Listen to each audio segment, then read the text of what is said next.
I can see like The Very colourful desktop there. that. Oh yeah, hang on a sec. Is that client? Wow, That was showing a minute ago. miserable to look at, that wasn't it? Yeah. Blank pit of abyss. Really worked that good. We're recording now, man. This is going to be the end of my stewardship, surely. Tom. Feel like there wasn't much strategy put into this. You are closer than you might think. Here we go. I'm going to try this, and if it doesn't work, I'm just going to cut it off. Right. Hey. You've got it. Got it? Okay, cool. Beautiful. So, what we're going to talk about today from a strategy point of view is brand platforms. So, most of you will be quite familiar with brand platform and like brand communication practices from the work that you've done with clients, maybe without even knowing it. But what's important in terms of strategy is actually what underpins all of that communication. If there's no foundation to it, then you'll end up with comms that are messy and inconsistent, and that doesn't reflect well on the brand who's actually pushing it. Quite often, a creative strategy provides this foundation. So, it'll provide direction for comms to help it achieve a set of goals, usually by taking insight from what the audience wants from the brand. And then that in turn defines what the comms focus for a brand is. And that is in itself the brand platform. Now, you might now ask, well, all right, what's a brand platform? The reality is it can take different forms, but generally it's a single concept or thought, I suppose, that serves to guide the creative process into consistent on-message output. Chris will talk through some examples of what that means in kind of practice shortly. But this is important for a few reasons. It focuses the communications, which then in turn makes sure it's consistent and doesn't diverge from its intended purpose. And that's hugely important if you are communicating across channels where you want different audiences in different places to get the same overarching message from a brand's communications. And it also helps to support mental availability. So that's sometimes referred to as top of mind awareness as well across the audience. So by chiming into something that matters to them or something they can relate to, you manage to stay memorable. And therefore, when they next have a problem related to said brand that they need to solve, then you are the one that pops into their head before anybody else. So armed with that knowledge, you can take a look at a couple of examples of that in action now with what Chris is going to share. Jumping straight through. So yeah, we've got a couple of examples of brand/creative platforms that hopefully you'll recognise. One is kind of punch related and the other one isn't. Firstly, one of our clients, this is Barclays, and they created this kind of twin platform which helps to communicate everything it can do across all its products. So as a Barclays team, we've spoken about this quite a lot recently, and actually we think it's a good platform, but could really be better executed. So you can see the theory here rather than the practice. Moneyverse is a concept that ties all of their services together in a way that customers will recognise as relevant to their general financial well-being. And Make Money Work for You takes the focus away from the services a little bit, away from the products a little bit, puts it onto the benefits. The message being that Barclays offers financial services that help you to make the most of your money, to help you master your moneyverse. So the two kind of work together, but they haven't done a brilliant job across all of their comms of really bringing it to life in a streamlined way. Someone who's doing it a bit better, and I was looking at this earlier, and it's been going for about 10 years now, this platform.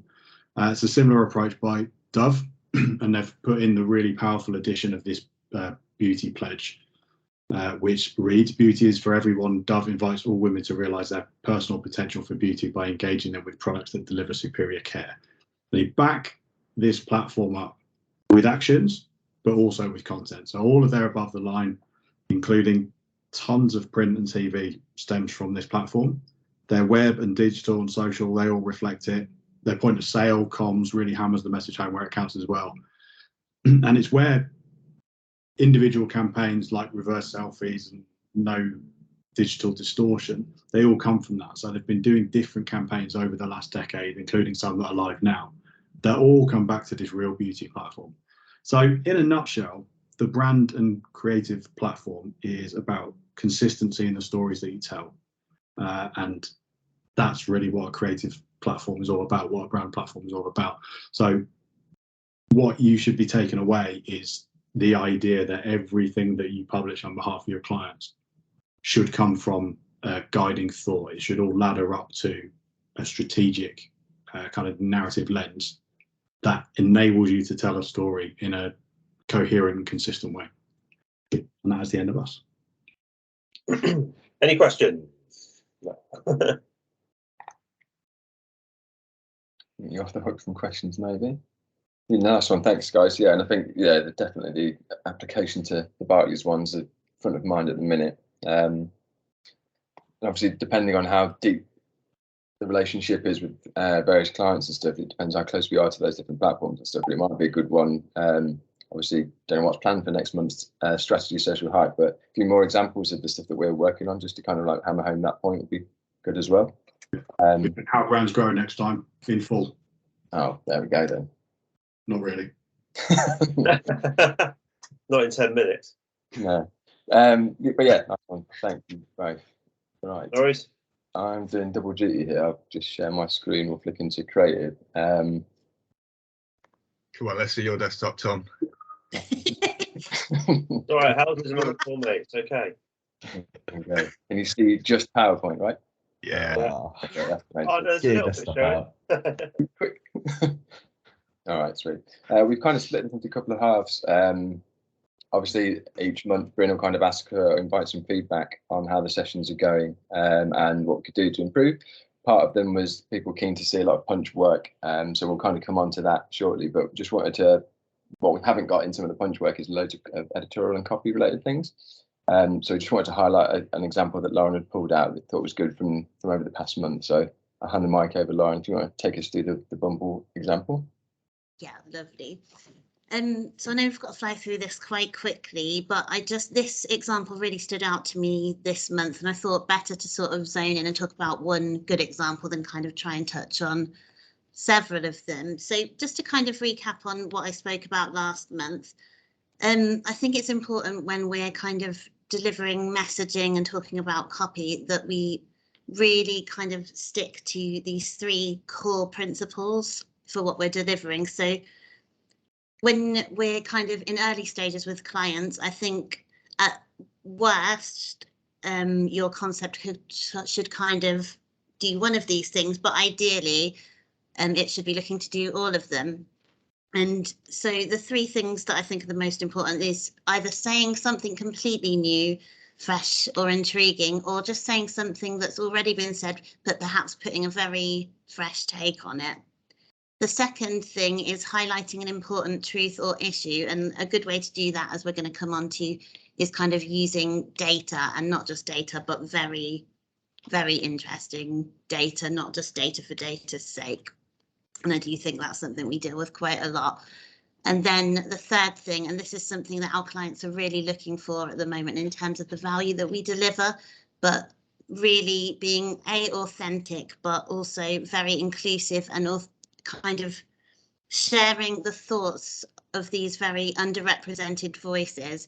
And that is a fine balance. I think it's for it to if it comes across as authentic, it should be that you don't even notice it. And I think that we do often notice these sort of campaigns where things feel a bit contrived, and that is the real challenge, I think, now. But I think Bumble's campaign that I noticed this month is kind of doing all of those things.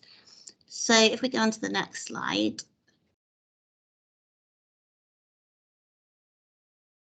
So they've called this campaign the Romance Gap, and I'm not going to play the video because I think it's about 90 seconds long, but I do recommend that you take a look at it.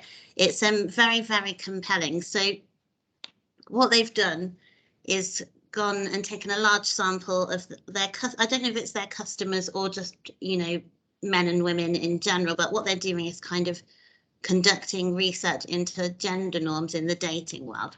And the results are quite empowering. So they've turned up so what they're calling it is the romance data gap, or the romance gap. So they've turned up insights like just more than half of women at 52% thought that men should take the lead in romantic relationships. And they touch on things like, you know, who should pay the bill, who should lean in for a kiss, who should be kind of driving the conversation forward, who should buy an engagement ring. And the results that there were some results that sort of surprised me. So they're definitely something worth sharing. And the key insight they found that was 74% of people, so that's men and women that they asked, felt that there were sort of different expectations of them in dating, just purely based on gender identity. And this is obviously a really strong stat and something worth talking about. So they've done their homework and they've turned it into this campaign. And the creative that they've chosen for the to go out with first is kind of their hashtag is Make Romance Equal. So it's a group of very diverse women saying things in their authentic voices. So they say things like, if romance is equal, why does he have to ask me out, go in for the kiss and buy the ring? And why do we secretly want that? So that's quite a kind of controversial message there already. Another woman says, why do I feel feisty when I'm just being honest? Why do I seem to come across as intense when I just want commitment? And so on. There's quite a few of those messages in there. But why is it a great campaign and why do we love it? I just think it's beautifully simple in the kind of messaging. You know, I think a lot of their competitors are going to be wishing that they'd thought of this campaign and this section of data. But importantly for Bumble, they are a disruptive brand. They're innovative and they are trying to disrupt this kind of quite toxic space, which is the dating app space. And so it kind of fits in very well with their brand. Data gaps do tend to grab headlines. We always hear about like the pay gap, the skills gap. So why not the romance gap? It's quite simple in that way. It's diverse, it's authentic, but I think most importantly, it resonates because it's true. It taps into something that people really care about, and they've just sort of taken that insight and leveraged it to their advantage. And I think this kind of lesson in data is something that we can all learn a lot from, and kind of particularly we do a lot of data stuff with clients, like legal in general, for example, is very, very data heavy in the kind of work that we do, and we'll occasionally present statistics for Barclays and things like that. And I think it's not just about the data that we can present to our audience, it's about what are the real insights that come from that, and not just the insights, but what are the things that people actually care about and can learn from, and what tells the best story. So yeah, I think that's all from me. Nice one, thanks, Lauren. We'll if you grab that, if you got the link for that video as well, we'll drop that in the chat afterwards. Yeah, I noticed that it wasn't on there. Right. If we have the link, we'll make sure we click. Okay, cool. Yeah, we've got a few more to rattle through then. So these are all examples of stuff that Punch has kind of done, really. Most of it is over genuinely the last month. There's a couple of bits that I think spill back a little bit further, but hopefully starts to give a bit of an idea of things that maybe obviously people have been involved with, and then maybe people have heard about or not even heard about and not seen. So a good opportunity, a rare opportunity for us all to kind of get together, I suppose, and just talk through some of them. So we'll hand the mic around a little bit because we've got various people who obviously contributed and led on some of these. So Em's pulled this together and obviously can't be here today to run through it. So the first one we've got some John Lewis bits and pieces. So style, not size. I think I saw Beth, she was on the call earlier. Do you want to just take us through what this one was all about, Beth? Yeah, so hello everyone. Yeah, so this was originally called Style Not Size, which was a series on Instagram posted by one of John Lewis's power partners. Just a bit of context, obviously their power partners are actually personal stylists that work in John Lewis stores, and they utilize them as like influencers on John Lewis's social. And basically the idea was, instead of Emily creating the videos herself, we actually got booked to then create the videos for her. And Style Your Way is a collaboration with a well-known fashion influencer on Instagram, but I've actually forgot her name, which is really bad. But anyway, you'll see her in the video with Emily, and basically it's to show the difference, like style your size. It's now called Style Your Way, and just to show the different ways in which you can style for your size, age, and whatever. And so we created a lovely series of 3 videos, which Emily will be posting on her feed. And then as of this, we actually do have, I think it's like bi-weekly calls with some people at John Lewis. And so we'll be doing ongoing videos like this with other power partners as well. So it's actually quite an exciting start to a new project for John Lewis. Nice one, thanks, Beth. Yeah, and I meant to say we've got a little sort of mini show reel, if you like, of all the stuff that's included in this deck. I'll try and play it at the end of this. It might not be great, but if not, we'll send the link through, and we'll play around with how the best way of kind of presenting this is, sort of format-wise. But nice one, yeah, some cool little videos, sort of TikTok style in terms of the way that they're edited together and stuff. Homes on 4, piggybacking on a bigger shoot. Paul, do you want to give us a little rundown? Yeah, sure. So the John Lewis Homes on 4. So Homes on 4 is a TV show on Channel 4 about homes, funnily enough. And basically they had a spot, basically the sponsorship ad spot. So that would go either before or after commercial break. It's kind of like, I don't know, back in the day when you watch Friends, there'd also be like a Blossom Hill sponsorship ad. And it would be just like someone on the sofa like drinking wine. So we were tasked to make a social ad version of the ad that they were making. So originally Adam and Eve were actually making the proper ad for this. And it was a whole house filled with camera equipment and the set was crazy. And basically we were tasked to go in with the power partners and do sort of social edits in the same set. So it's kind of like a nod to the ad, but not necessarily the same. Yeah, so we shot it all in one day. So we had 2 teams that were shooting at the same time because we were creating about 3 or 4 videos, I think, by the end of it. And we used the same set that they did. So a lot of the Adam and Eve people, like the stylist, was there on set. And then we had all our team doing this stuff. In the edit, you'll see, like, we tried to make it more social by sort of we use split screen. I know, like, saying split screen is Tom's favorite thing ever, but essentially because of it being a social ad, we only had 15 seconds to work with. So we wanted to sort of get as much in as possible. And well, a combination of full screen, split screen kind of allows you to get more in a short amount of time.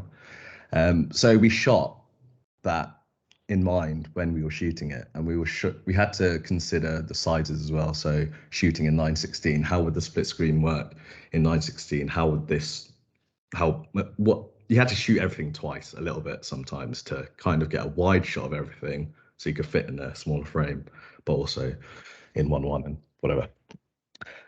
Yeah, so I mean, like, there were 3 products that we had to concentrate on. It was like curtains, a sofa bed, and something else. I can't remember what the last thing was. Linen. Oh, sheets. It was sheets, Yeah, linen. Yeah. bed linen. Yeah, and it turns out really, it was really, really nice. It was like some of the stuff is some of my favorite anyway.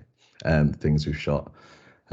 Just because I don't know, we shot, the lighting in it was really nice. I think, like, when we were on set, because we didn't have to mess around with the set, we could spend more time looking at the lighting and doing all the shots and stuff. So it was really nice not having to worry about that in a way.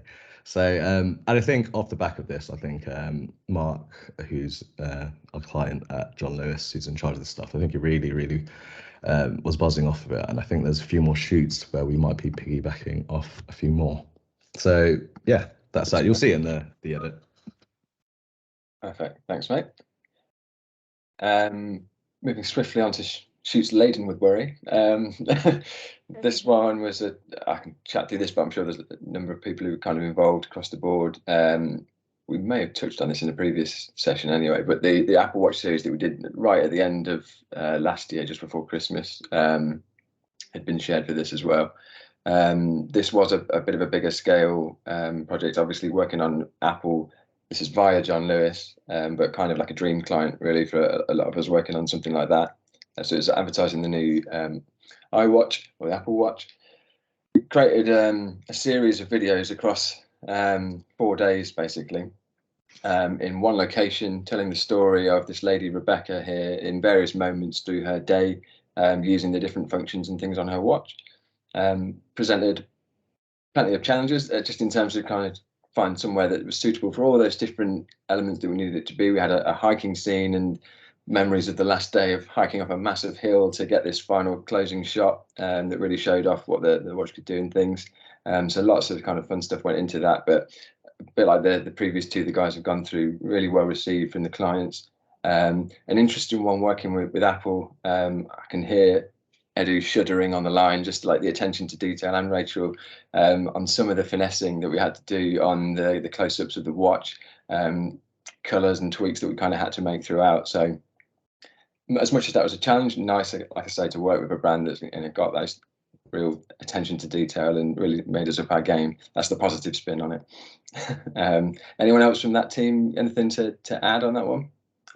Maybe just to say that like how we crafted the concept around like the pillars that John Lewis had given us as well, so like their H1 creative brief, so it was all kind of really crafted from that, which was a help as well, really. Yeah, for sure. The timelines were quite crazy on this one, weren't they? I think like we had yeah, it kept getting pushed back, and we'd organise everything, and it was just ready to go. Basically, them to say yes on loads of stuff, and then I think we had a week by the time they said yes to sort everything out. It was like it was meant. It was amazing. It all coming together though. Like I remember seeing the deck, and it was like a 5-page deck or something, and then suddenly everyone worked on it, and within about a week, it was like a 60-page like thing, and it was really nice to see how much you can do in a short amount of time, but not. Let's not do that.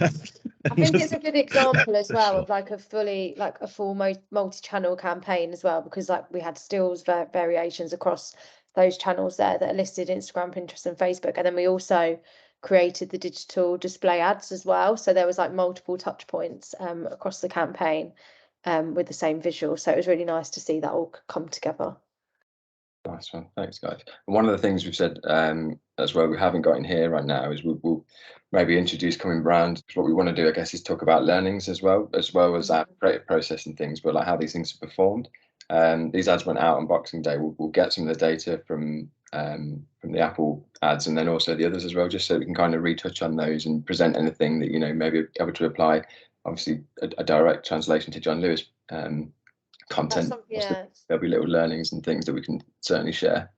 Something that we need to work on actually with John Lewis is actually getting access to that data afterwards, but because obviously we need to get that from Manning, their ads agency, but we are working on that, because obviously really helpful for us to actually know how it performed.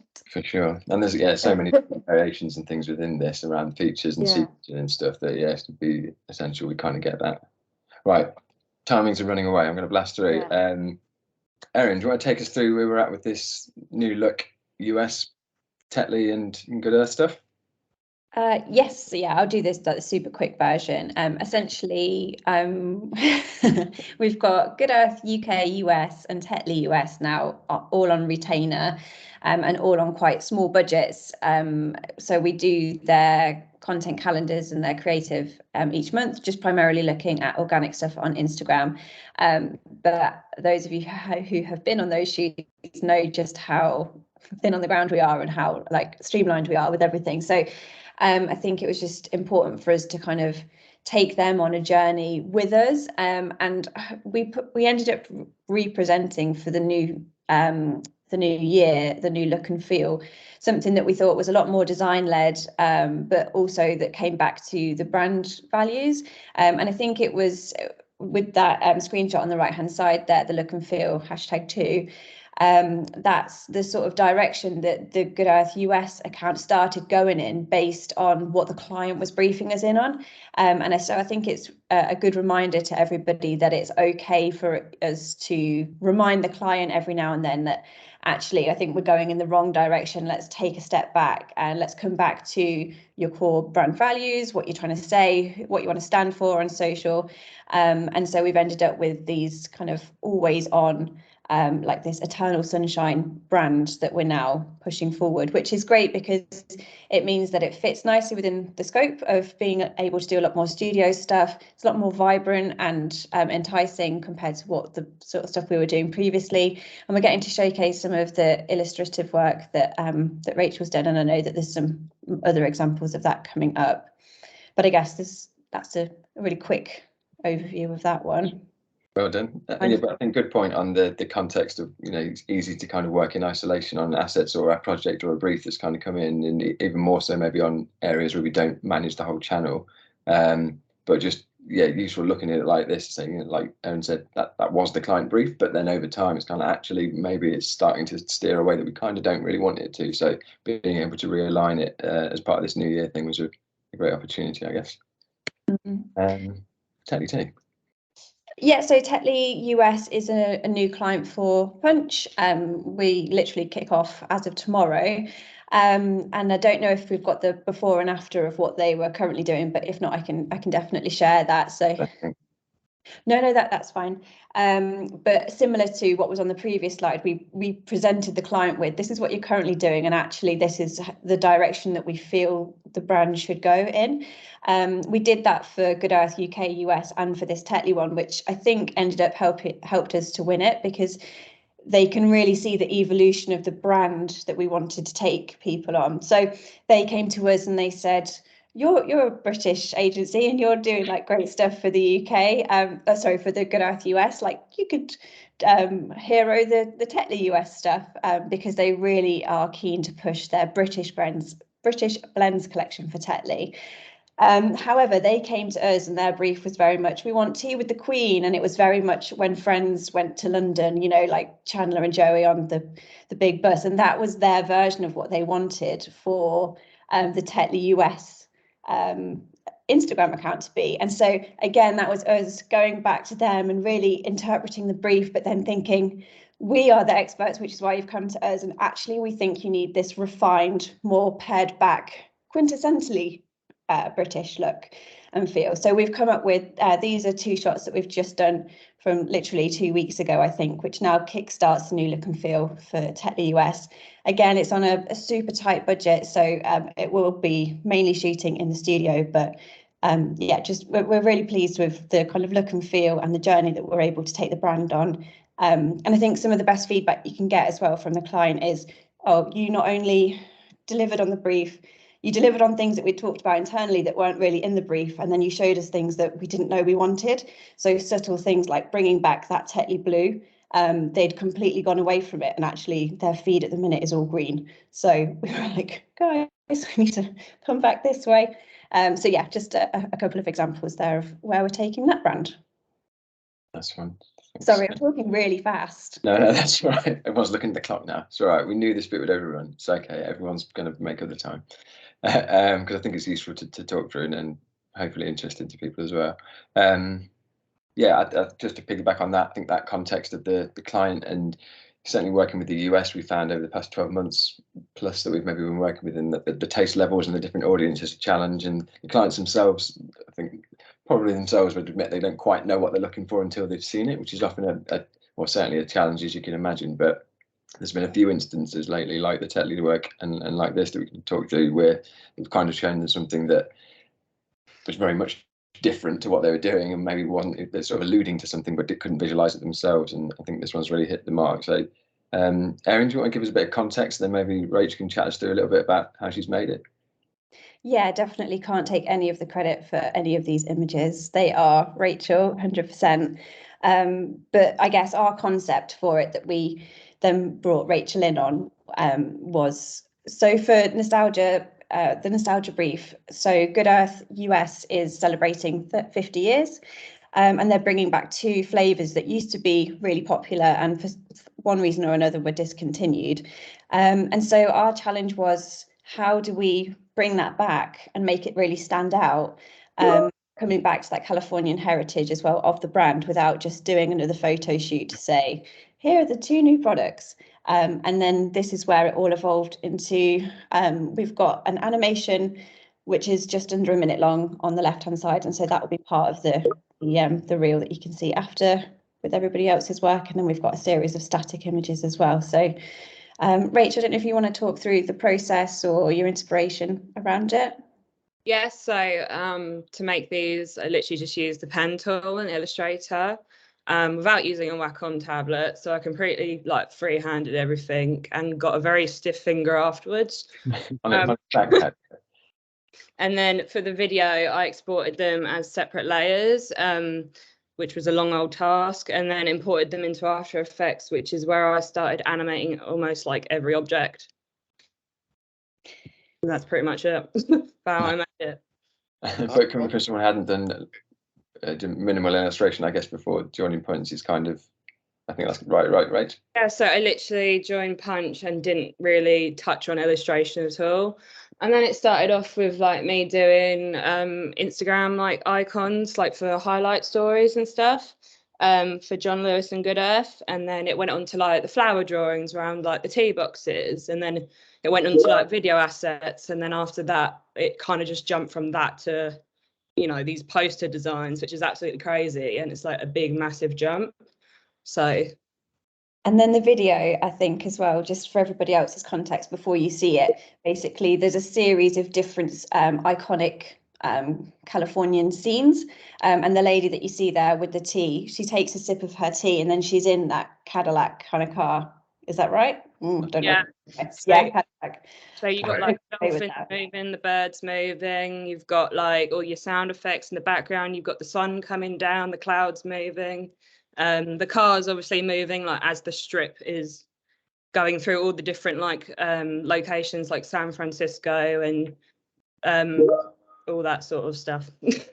Yeah, so the idea behind it was that with I don't know, you take a sip of the Good Earth tea and it transports you back to these different places and times in Cali. So it's sort of take you on a journey. Yeah. How long did it take you to put together, guys? Like, I'm super curious. Sorry? How long did this take you to put together? Oh gosh, I can't even remember. Do you remember? Many weeks. Yeah, the illustrations like took like a few days, didn't they? The stills. But the video was a long old job. Yeah. The tea looks so great. good in the cup. So It's really, really nice. And did you illustrate the labels as well? Yeah, everything is illustrated. I like that. Rachel, that's insane. They're so good. Thank you. I always find with like sort of motion graphics and animation stuff, if you have a lot of small things animating it, it makes everything better. So the fact that you've gone through and like animated like the birds, everything, it just makes the whole piece come together. Like it just looks crazy. So like for example with the birds, that like the bird is made up of like 13 frames. So like because you got to move the wings, haven't you, to make it look like realistic. But yeah, we've done so many more assets like on the still versions as well. There's like well over 10.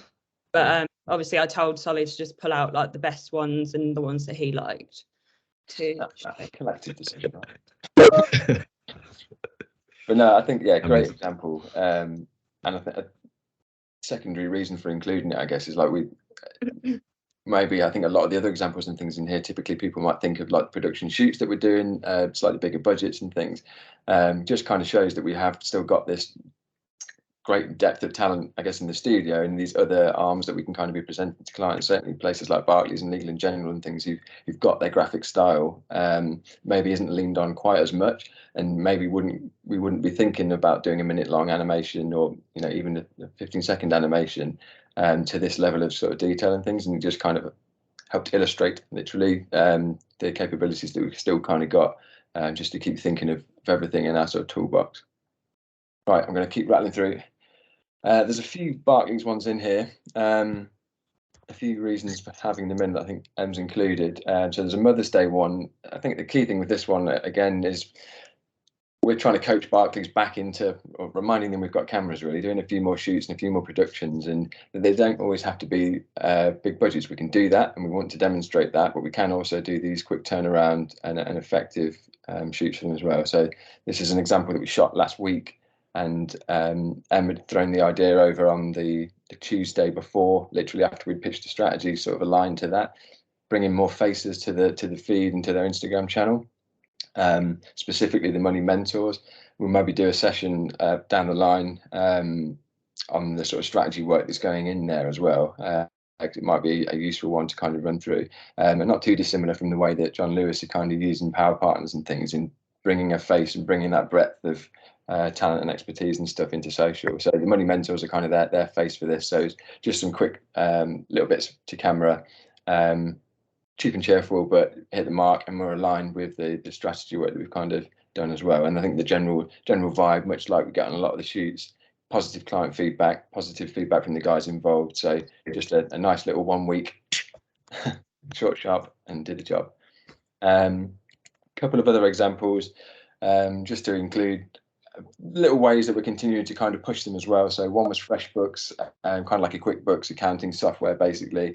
And I think the initial brief on that was kind of something maybe a little bit more stagnant, like let's show some of the UI of this interface and things, and hence nudging it along a little bit to say we can show more than that. Let's show the story of the small business owner and in her own home setting and those kind of things, and just kind of nudging them to be a little bit more creative and ambitious with what they were doing, with what could be perceived as a relatively dry topic, but it has got a load of great benefits and it is a good USP for Barclays, and just showing it off in a slightly better way.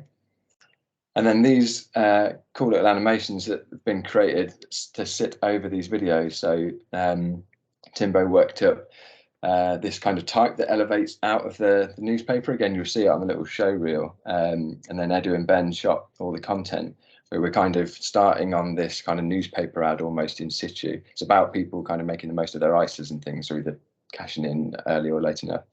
And so we had them in situs around the home, where you might be kind of like taking 5, having coffee, sitting at your desk, etc., and just kind of reminding people to kind of make the most of their cash. But the creative was just this nice little tilt up, and then the animation of the text was kind of coming alive out of the print. Reason for showing that, a couple of things. The brief originally, that printed graphic had already been created, and that was kind of like the campaign for this tax year end campaign. Got thrown to us to how can you make this work on social. That could have just been a simple carousel with just text, etc. But as well as that, we wanted to offer them something different that felt a bit more engaging and exciting, and kind of give us a bit more of a USP as well. So hence us going down the shoot route that was really well received. It was a challenge to brand. Initially, we kind of threw it over the fence thinking they're not going to go for this, surely. Everyone really liked it. It's the kind of thing that they wanted to push along with in terms of keeping their creative kind of fresh and keeping that momentum going. So just a good example of us kind of keeping pushing the boundaries, even on some of the more could have been straightforward briefs. And obviously there's a commercial benefit attached to that as well. There's a video here that I'll try and play. I'll go through it. Obviously it'll probably play nicely for me, but it kind of recaps everything that we've talked about, and then we'll get things moving.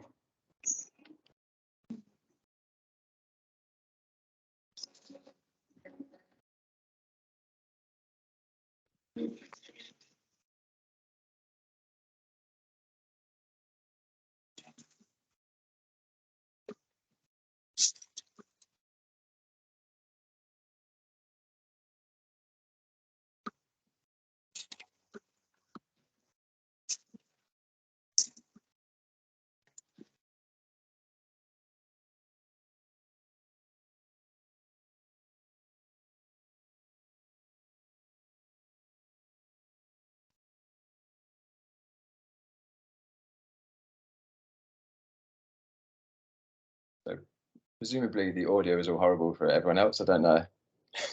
Couldn't hear Yeah, it. to be honest with Yeah, you. I didn't really, yeah. Like, I was like immersed in this audio jungle masterpiece. It's rocking out. If you watch it now, Rachel, you'll be like, oh, yeah. that animations look insane, by the way, Rachel. I mean, it's Yeah. such an amazing job, seriously. So Oh, good. thank you. Yeah, you should be really proud, honey. That's actually incredible. I think it's because I've like seen it too much. I'm just like, meh, whatever. And everyone else is like, oh my god. But, like, thanks so much.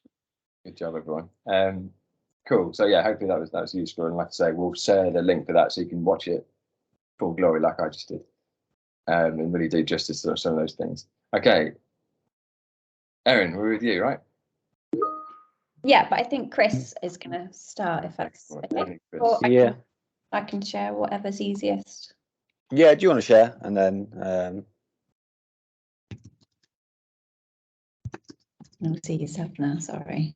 I wasn't ready. I made the promise and I wasn't ready.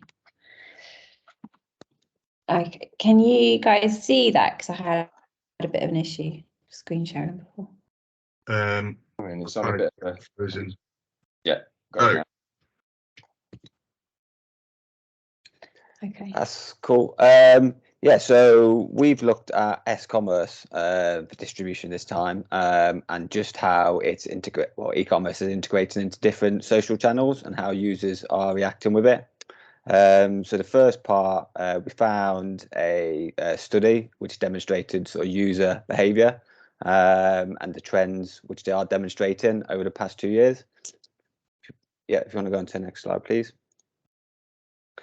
Yeah, so this first graph, what it demonstrates is how users are looking for inspiration, or predominantly when using different social channels.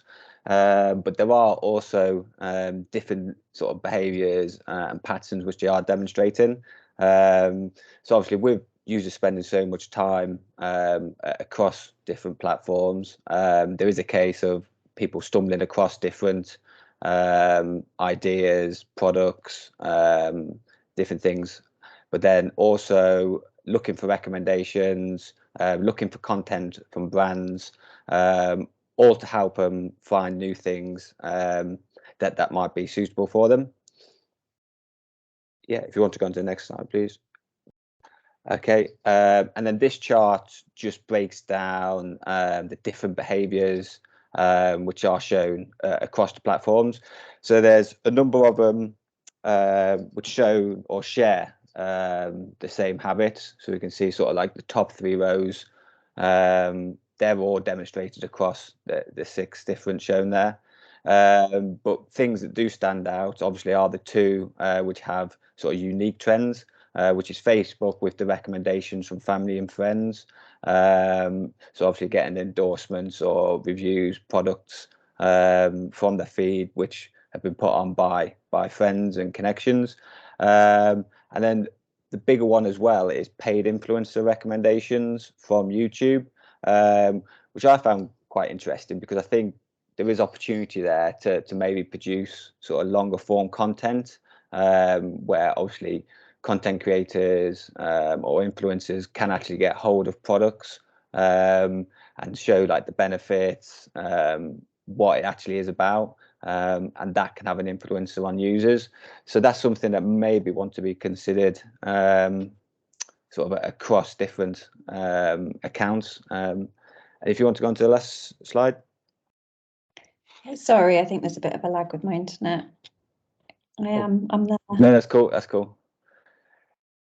Okay, and then yeah, so this slide just is a quick breakdown on some of the different industries that are showing success across social media. So as you can see, beauty, apparel, and home are leading the way, and this is partly down to the content that can be produced across these industries, which do help sort of inspire users, grab their attention in the feed, and get them to sort of make positive interactions with different brands. If you just want to go into the last slide. Cool. And I think this chart just lends into what we spoke about in SocialHype with content creators. So it's how obviously shoppers are most influencers. Shoppers are influenced across the different platforms. So around the subject matter experts, where people are being influenced, I think that does lend into the content creators, so people who do have better knowledge, better understanding of products, of their industries that they're operating in, and can show that passion. And if you look on the bottom as well, where it says celebrities, I found this quite interesting. Just the first thing it actually brought to mind is like sort of like the Pepsi ads when I was growing up, which was like footballers and stuff like that who would endorse them more. That seems to be being switched a bit. So yeah, maybe that's something that's just food for thought across different accounts and how we can tap into content creators, people who have more of an expertise in the fields and around the products or services that our clients offer. And I think next slide should be on to you then, Evan. Yeah, that kind of segues nicely into the case study that we've got coming up. So that stat on the right-hand side there, that 69% of people are influenced from the influencers that they see on social media. So we have a case study for a beauty brand that the makeup lovers among us have probably been targeted 10,000 times with their ads already. But the reason that we wanted to include them is because they're social first in a lot of the different things that they're doing. So how did this social first Manchester-based beauty brand become an industry leader in less than 2 years? Answer is social first. So there's definitely some things that have helped them. They've got two founders that are influencers in their own rights. They already had a platform to start with. They're very inclusive. So harking back to the message that Lauren was talking about earlier in terms of their community, but in terms of their models and their brand values as well. They only communicate the product's USPs, and they've got really cohesive branding across the website, social and ads, which is an important point that I wanted to pop in there, because even though we might not create a website for our clients, or we might not do the ads, we might just do the organic, whatever it is for each of our respective clients, we have to think about the whole user journey, because we could be doing the hard work by creating these incredible assets for an ad or on social, but then if someone clicks that link and what they see on a website doesn't match up, or the landing page that they go to, they could lose faith in the brand, or they could not then continue with that purchase. So just something for us to be aware of and flag if we feel like it's relevant or necessary to our clients. And then the next 3 slides are just going to look at the Instagram shop feature, Google Shopping campaign, Instagram, Facebook ads, but I'll run through them as quickly as I can. So just with the Instagram shop, just a little bit of a reminder in case we're not using this for our clients, but they're doing it really well. They're tagging products in the feed every now and then. They've got a collection set up that are relevant. Full ranges available there, and there's a little kind of Cosmopolitan award-winning roundel at the top. So again, if you are new to the brand and you discover them because of one of their ads, you've instantly got that peace of mind that they are legitimate and they're not just one of these Instagram brands that have popped up overnight and that's going to steal all your money. And they're also using the full suite of Instagram features as well, which is obviously gaining them a lot of favour from an organic point of view, with the algorithm, using the reels, stories, carousels, etc., etc.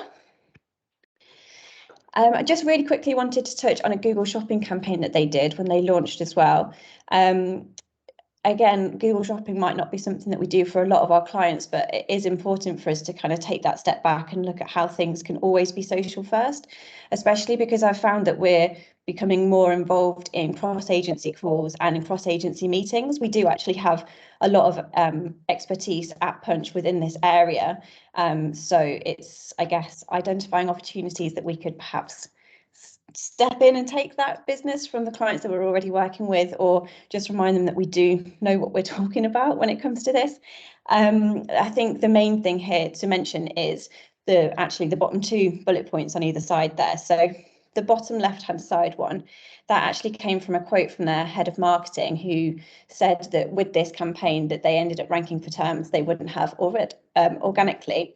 And I think that's important, because it's either because they didn't think that they could rank for those terms, or because they're up against the bigger brands, they perhaps, I don't know, maybe it's a term that they didn't even think of that this agency that they worked with for Google Shopping suggested. So again, just a reminder that we, if you spot an opportunity like this coming up, we can always speak to the team internally at Punch just to see what our recommendations could be, to see if we could, again, make any suggestions to the client there. But the fact that it was an always on 24/7 Google Shopping campaign, it was social first as well. So they made sure that whenever the co-founders, who, like I say, are influencers themselves, posted on their own social media channels, there was kind of like a surge in the Google Shopping ads activity as well, so that when people were then searching on Google, rather than their competitor who had probably a much bigger budget and popping up first for the product that someone was searching for, it made sure that this brand was going to be able to capture the traffic, so that their hard work wasn't going to waste. So again, just kind of like thinking social first about everything that we do. And then a really quick look at some of the ads that they're doing. So really best practice here with ads. They're using a lot of the formats, mainly leading with video, but they're also making sure that they optimize them for the different placements as well. So thinking about whether it's on mobile or desktop and whereabouts those ads are going to be shown. So obviously we should be making sure that we do this too. Lots of different targeting options that you can go into and some best practice things on the right hand side there. But just mindful of time, just literally this last slide to show you. But in case anybody's looking for a tool to help with ads, we should definitely be using the Meta Ad Library. So it was previously called Facebook Ad Transparency Tool. And basically, you can see any ad that any brand is running on it. So it's really good to see what our brand media partners are doing for the brands that we currently work with, because a lot of them kind of work on their own on these dark ad campaigns. But as I mentioned before, it's really important for us to make sure that our organic content is supportive of the dark ads. So if they discover the brand from one of those dark ads, then obviously our messaging is linked up. It's also really good for competitor analysis as well. And how do you use it? You can search for brand names, you can search for topics or keywords, and then you can refine it. And then just an example here based on Sony. So looking at a competitor example of Samsung, you literally can just type in Samsung, you bring up the UK page here. It's got all the information on the left-hand side about the page. And then you can scroll down and see their many adverts that they're running. You can click and see actually where the call to action button takes you, the different types of copy, the different optimization versions. So it's a really good tool to for us all to be using, really. And that's our section. That's well done. Thanks, guys. Really useful. I think, yeah, just you've hammered home the point. I'm rushing you, so you're rattling through. Yeah, just to double underline that ad transparency tool really is useful. And there's a few things in presentation and conscious as we go through SocialHype and things. Some platforms are more relevant, some areas are more relevant. You know, if you're working on an account that's predominantly content creation, you may not be thinking about those next steps because there's a media agency that are going to come in and do that bit. But the point that Erin made about being sat in a room with those guys and being aware of what's going on and having an opinion is really key. So I think know that kind of, I'm just basically saying everything is relevant here. It's all useful stuff, regardless of kind of role and account. But yeah, great, useful. Thanks very much. Okay, here's the challenge then. We're going from 10 minutes to 5 minutes per channel. Can we do it? I feel like we can. TikTok, are you ready to sprint? TikTok. Ready. Always. I'll share my screen, try and do it smoothly.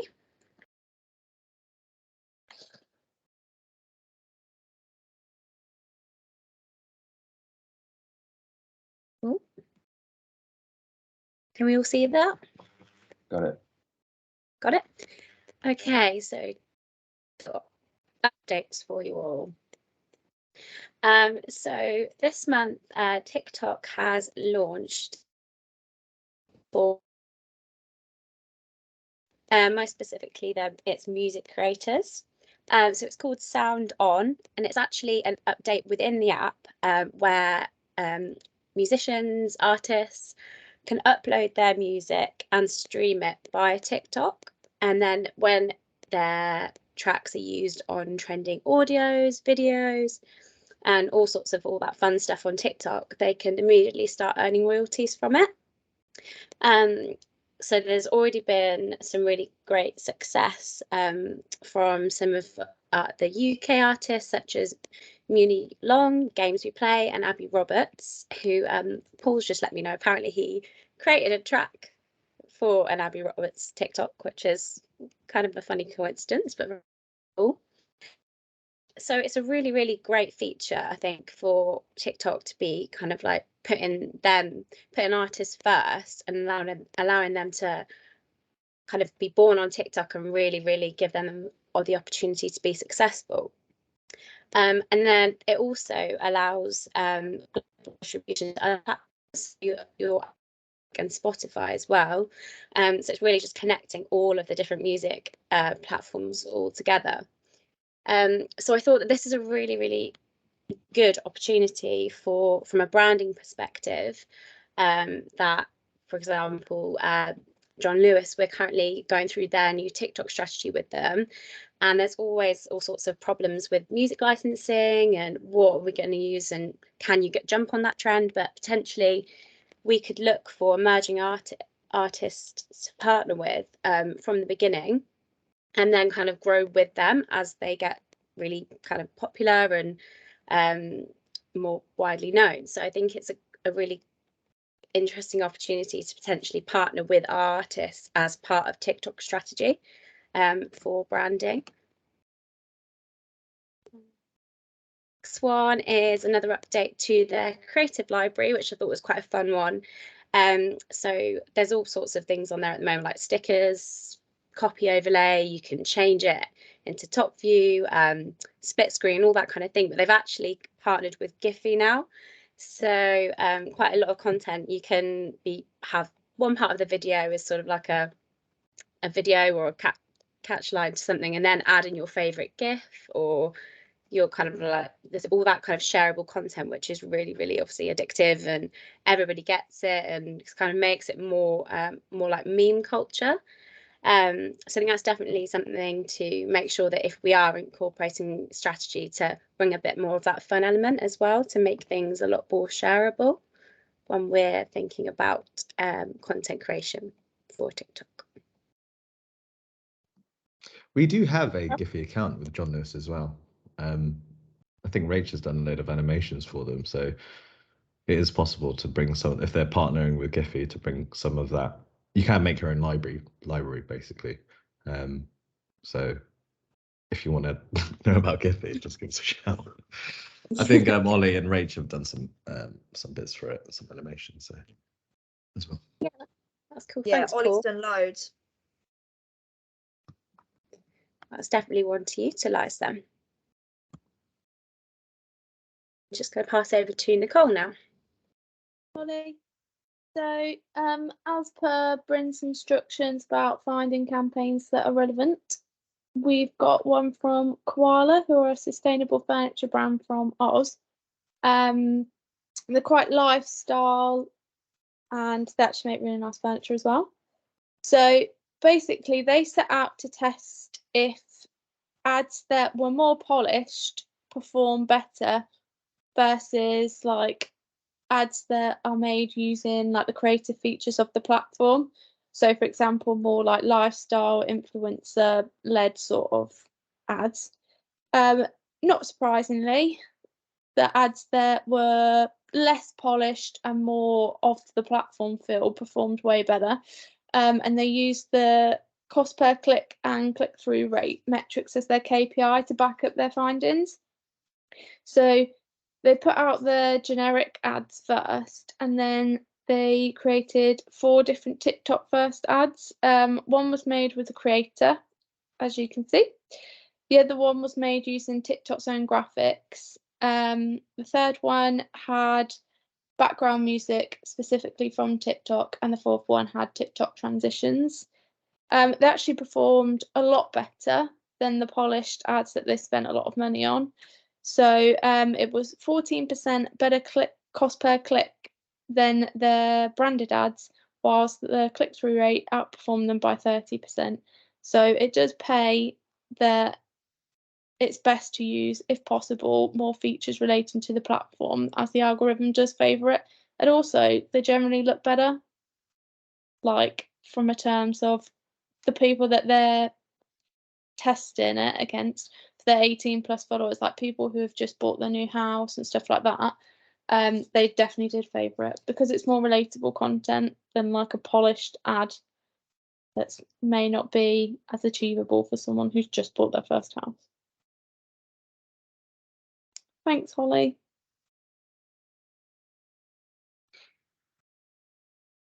Sorry, technical difficulties. Oh, there we go.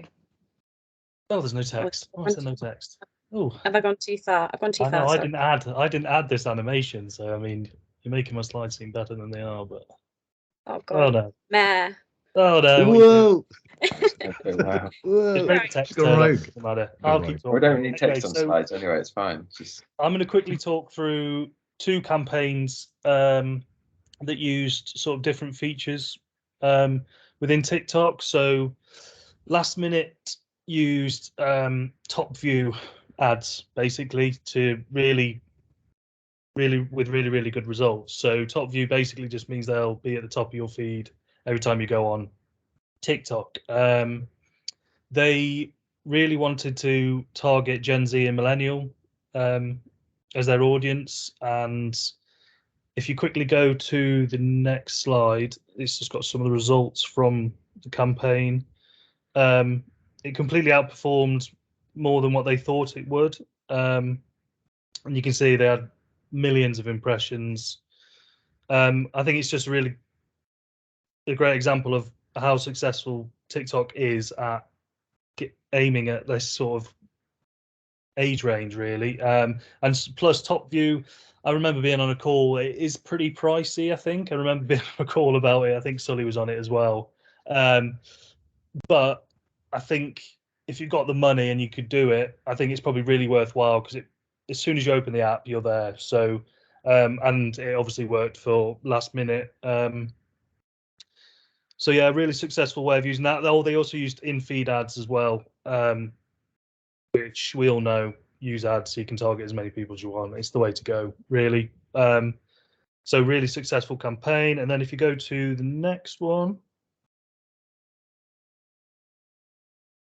So Hershey's also used in-feed ads, but they also used well-known platform creators, probably not for us, but probably in America they're well known. So they used 4 of them to great effect. They made some really simple videos, but they were really well received, and it's just a great example of how to use well-known creators, not necessarily massive ones. They don't have to be. They could be localized to UK. These are obviously localized to America, but it's just a great way of getting your content out there, and you're making them do the work for you. I know we've spoken about it previously. If you flick to the next slide, there's some more just sort of brief results about how they actually did and how it performed. But yeah, I've also given the links as well. So TikTok do really well to provide in-depth sort of case studies to what they believe have been good campaigns. So it's always worth looking at TikTok news and looking through their case studies and their campaigns, because it'll give you some. They've got loads on there from loads of different countries. I just pulled some out that were sort of America and more relevant to us, but they've got stuff from all over the world. Some really interesting ones, some really random ones, but and they all use different ways of using the platform as well. So go check it out if you can. I'd recommend it.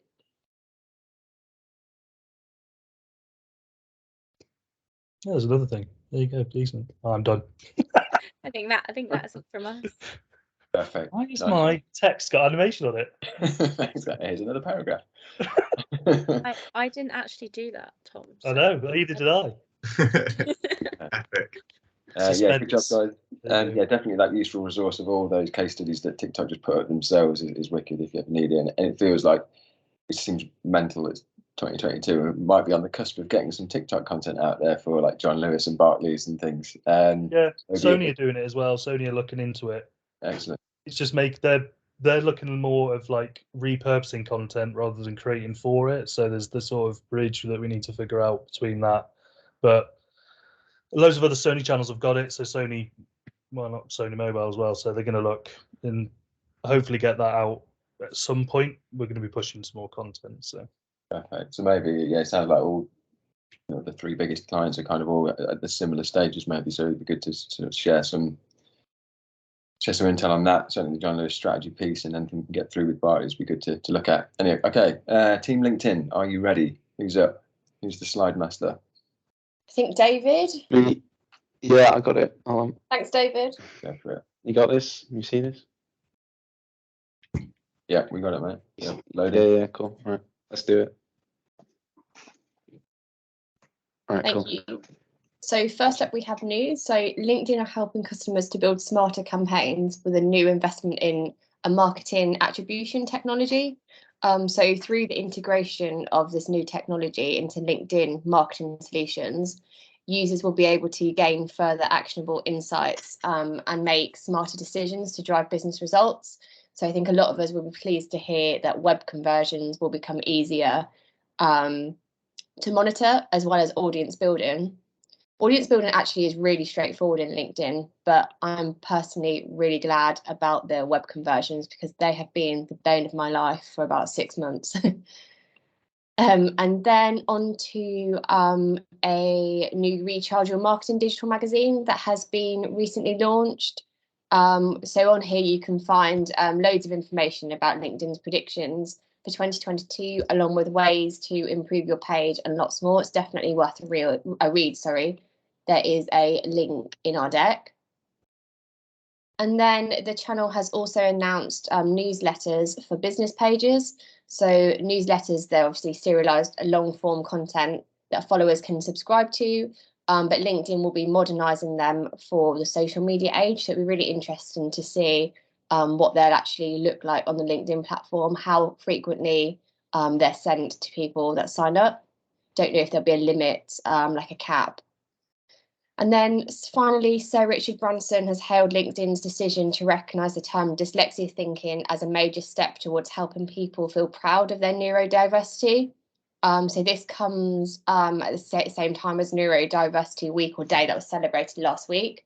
So the social network will recognise this term as a valuable skill.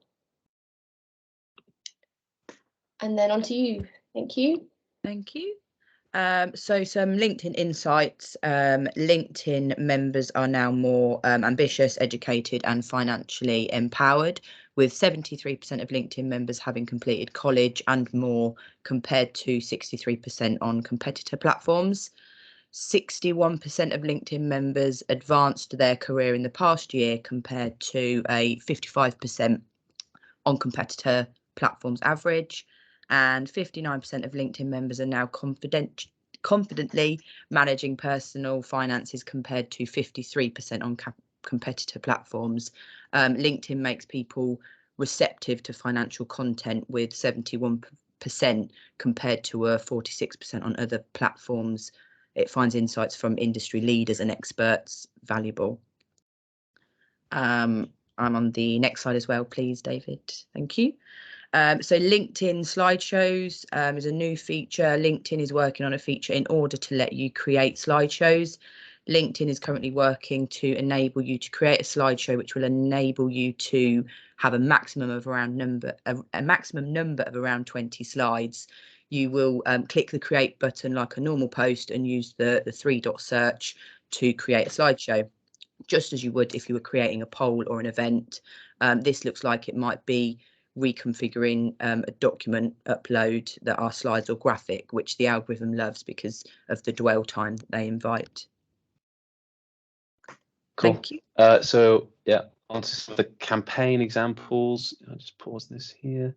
This is a really clever little idea from the NFL. It was a collaboration with a UK artist, and it's not an exclusive to LinkedIn. It was actually blew up on Instagram with well over 500,000 likes, and it was released around the time of the Super Bowl. So they jumped on all the hype that was going on around that event. But basically, it's this new digital drawing platform called Mental Canvas, which enables you to take your 2D graphics into this immersive space. So if I just play the video, you can see the viewer actually interacts with the content, so they can actually zoom through it and walk around these different scenes and elements, which I think is really, really exciting and provides like unique brand experiences for our clients. Something that I haven't really seen done before, and it's it really leads into the kind of metaverse and AR VR trend. And one of the statistics I found was that 43% of viewers actually prefer this kind of content now over standard video. So it's highly relevant to our industry. In terms of how it's actually published, it's like a web campaign. So the software is free to use, but there's a $30 fee per published campaign. So it's embedded either on your own website, or then Mental Canvas can create a website for you. And then obviously you can share it on the socials like they've done on LinkedIn, and also on Instagram Reels. It was on there as well. So I provided a link for you to check it out in your own time. Cool. You. Right, so the female lead. Female lead is a campaign that celebrates women's stories and showcases the lesser known successes of women in order to support and encourage the next generation. This particular piece, titled Disruptive Feed, was solely focused on sharing the fact that social media can in fact be used by good with the backing of research. So why was this campaign successful, at least in my opinion? It sparked meaningful and in-depth discussions. If you get the chance to check out the post in your own time, just read through the comment section. Like, you're not getting a bunch of, this is cool, or this is great, or I'll share this, blah, blah, blah. We're getting a lot of like authentic and real conversations that people are having about this topic.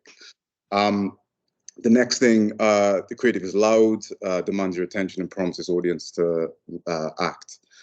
It's bright pink, super loud, super saturated, and that's what they've gone for here. The sharing of the stat is simple to the point. It resonates with a ton of different people. And it's sharing data that I feel is, you know, as I said, relatable. Most importantly, it's content that goes beyond the here and now. The team behind this were genuinely trying to make an impact, and calling this Disrupt Your Feed by sharing something that seems like it goes against the platform it exists on is a smart touch, I think. Yeah, it's just that thing of trying to create something that stands the test of time. And so what can we implement with our own current clients is, if we ever do get the chance to, you know, work on a big campaign, it is trying to get into a mindset of sharing and creating work that it's bigger than just a mindless scroll. Like, how do we get people to think about what we're doing for a week, 2 weeks, 3 weeks? Like, how do we get people to move beyond just a simple, quick image or a simple, quick video? That leads us on to the next slide. We've got a follow section here. The lady at the top is actually the founder of the female lead. She's super big on data. She shares a ton of super valuable content, so she's a good one to follow. Chris Du, I know a ton of the studio guys who know who Chris Du is. Ben's nodding. Yeah, just an overall media guy. He shares a ton of super fresh, super slick, like marketing related content on LinkedIn. So he's definitely one to check out. The other two, David can talk through. Yeah, AJ Wilcox, he does like weekly podcasts. So really good for like keeping you up to date on LinkedIn specific insights. And obviously he's got a really good community that kind of share sort of their experiences with content that actually works. So it's really, really useful. And then an award-winning illustrator at the bottom, Bo Lundberg. I think his work is really, really good. And obviously works with sort of similar brands that we work with. So yeah, obviously a good one to keep an eye on. And that's us done. Thank you for listening. Good job. Thanks, guys. Right, we'll jump straight through. Team Instagram, I think you're up. Yeah, that's it. Let me just screen. You'll have to bear with us as well, guys, because we're down 2 members. So the rest of us are picking up other slides that we essentially didn't put in here, but we'll do our best. So please don't laugh and be nice. Can everyone see that? We can see it. Just shuffle through any slides you don't know. It might buy us a minute. Yeah, we'll try and be quick. We'll waffle through really quick, don't worry. It's all right, don't rush.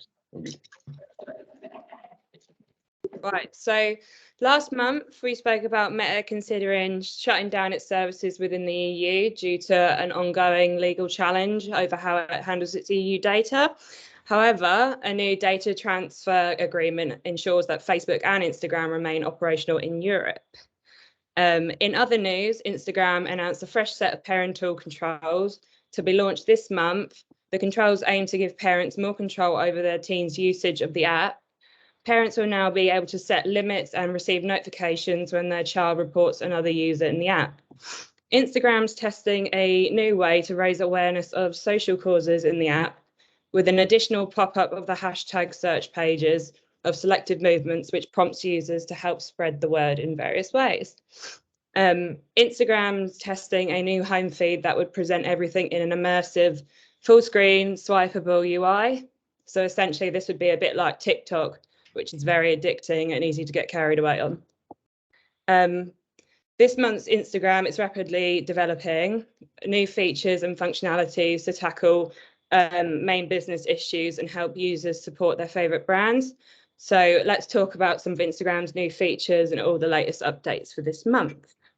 Next page, please. And again. Sorry. Thank you. Instagram is bringing a new feature that allows users to add a moderator to a live video. Creators can assign moderators during their streams and will be able to report comments and remove viewers from a live. These moderators can be chosen from the list of suggested accounts or by searching a particular account in the search bar. And then Instagram is now tagging everyone, now giving everyone the ability to provide a direct link to products and brands in their posts. So, for example, this feature is great if you follow a friend or an influencer and you really like what they're wearing in the post. It saves time and effort of scrolling through like the endless comments section to see where a particular item is bought from and what it was called. This could provide a big boost for brands in the app, such as Good Earth, for free, whilst also building upon Instagram's e-commerce focus. This can really be a useful tool, especially to clients like John Lewis, GHD, Good Earth, and Sony. It can help drive purchases or let your audience know about a product. Sorry, Rachel, I'm doing a terrible job here. No, you're right. So the chief executive of Instagram has recently revealed that hashtags do not help Instagram posts get more views. This may not be crucial to some of our clients, such as John Lewis, but for smaller brands like Good Earth, who are still trying to improve their reach, this is very disappointing news. Next page, please. Thank you. Instagram announced a new feature named Enhanced Tags to make it easier for creators to receive credit for their work. This is especially crucial for marginalized and underrepresented creators and collaborators whose contributions are often behind the scenes. This is a great tool for all accounts with influencer collaborations. And then Instagram are introducing 3 new feeds. Hopefully this will allow users to see posts from those that you are interested in, whilst seeing a variety of other posts too.